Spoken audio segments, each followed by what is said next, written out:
We have continuously opposed the special intensive registration of this SIR issue. ஆகா, என்ன ஒரு அருமையான பேச்சு. SIR என்கிற வாக்காளர் சீர்திருத்தம் இந்தியா முழுவதும் பெரும் பேசுபொருளாக இருக்கிறது. அது குறித்து தமிழ்நாட்டின் துணை முதல்வருக்கு தெரியவில்லை. ஸ்பெஷல் இன்டென்சிவ் ரிவிஷன் என்பதை ஸ்பெஷல் இன்டென்சிவ் ரெஜிஸ்ட்ரேஷன் என்கிறார். இவரையா தமிழக மக்கள் துணை முதல்வராக்கி இருக்கிறார்கள் என தேசிய அளவில் தமிழகத்தை கேலி பேசுகிறார்கள். We have continuously opposed the special intensive registration of this SIR issue. நாடு முழுவதும் பெரும் பேசு பொருளாக இருக்கிற விவகாரம் பற்றியே இவருக்கு தெரியவில்லை என்றால் மக்கள் பிரச்சனை இவருக்கு எப்படி தெரியும், எப்படி புரியும்? அதனால்தான் பருவமழையால் பாதிக்கப்பட்ட பெண் விவசாயியை நாடகமாடுகிறார் என விமர்சிக்கிறார். இதில் கவனிக்க வேண்டிய விஷயம் என்னவென்றால் SIR என்றால் என்னவென்றே தெரிந்து கொள்ளாமல் அதை எதிர்க்கிறார்கள். மக்களிடம் வாக்குரிமையை பறித்து விடுவார்கள் என புரளியை கிளப்புகிறார்கள். ஏன் தெரியுமா?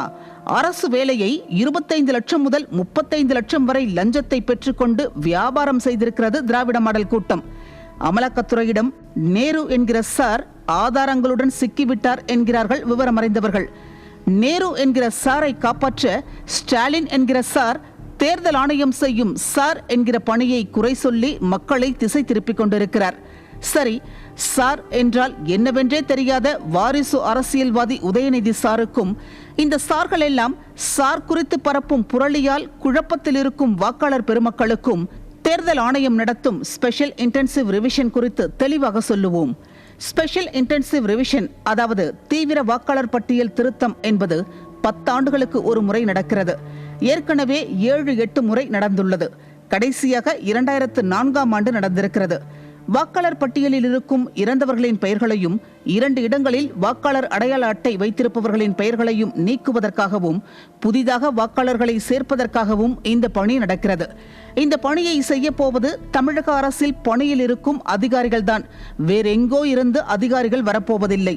நம் மாநில அதிகாரிகள் செய்யும் பணியை இங்கிருக்கும் அனைத்து கட்சிகளின் பூத் லெவல் ஏஜென்ட்கள் கண்காணிக்கத்தான் போகிறார்கள். இது தேர்தல் ஆணையம் செய்ய வேண்டிய ஒரு பணி. அந்த பணியை செய்யக்கூடாது என்றுதான் ஸ்டாலின் சார் குதிக்கிறார். காரணம், ஊழல் குற்றச்சாட்டுகளில் அடுத்தடுத்து சிக்கி இருக்கும் தங்களது அமைச்சர் சார்களை காப்பாற்றுவதற்காக மக்களை அச்சுறுத்தி அரசியல் ஆதாயம் தேடுகிறார்கள். சரி, தேடிவிட்டு போகட்டும்.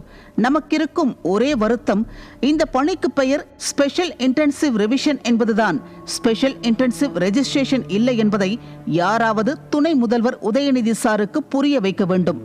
எதை எதிர்க்கிறோம், ஏன் எதிர்க்கிறோம் என்பதே தெரியாமல் எதையாவது உளறுவதை பார்த்து நாடே கைகொட்டி சிரிக்கிறது. இவரையா தமிழக மக்கள் துணை முதல்வர் ஆக்கி வைத்திருக்கிறார்கள் என தேசிய அளவில் தமிழக மக்களுக்கும் பெரும் தலைக்குனிவாக இருக்கிறது. உதயநிதி சார், கொஞ்சம் என்ன ஏதுன்னு தெரிஞ்சிட்டு பேசுங்க சார், மானம் போகுது.